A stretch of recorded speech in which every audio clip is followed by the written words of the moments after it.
This channel does not promote any violent, harmful, or illegal activities. All content provided by this channel is meant for an educational purpose only.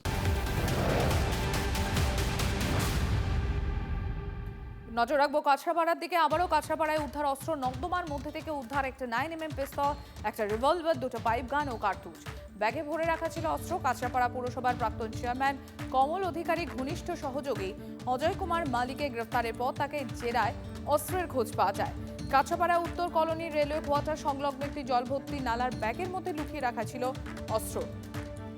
অনন্ত আমার সহকর্মী রয়েছেন আমার সঙ্গে। অনন্ত, শেষে নর্দমার মধ্যেও লুকিয়ে থাকা অস্ত্র, কি বলছে পুলিশ?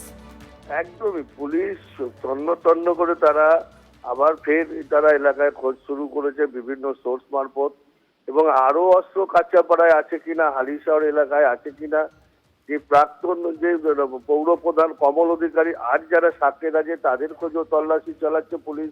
তাদের কাছে আর কোনো অস্ত্র আছে কিনা দফায় দফায় জিজ্ঞাসাবাদ করা হচ্ছে।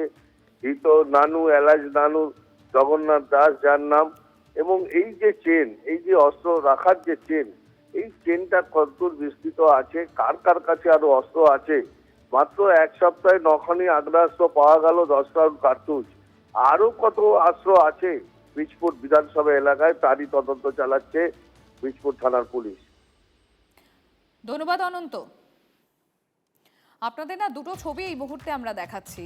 একদিকে দেখুন সন্দেশখালীতে, সেখানে পুকুরের মধ্যে, সন্দেশখালী ছবি আমরা দেখাবো আপনাদের, যেখানে পুকুরের মধ্যে থেকে অস্ত্র উদ্ধার হয়েছিল। আপনাদের খেয়াল থাকবে, সেই ছবিও আমি পিসিআরকে বলবো একবার প্লে করতে। দেখুন পুকুরের মধ্যে থেকে অস্ত্র উদ্ধার হচ্ছে, সন্দেশখালীর ছবি। আর এবার আপনাদের কাঁচরাপাড়ার ছবি দেখাচ্ছি, যেখানে নর্দমার মধ্যে থেকে অস্ত্র উদ্ধার হচ্ছে। কি কি উদ্ধার হয়েছে?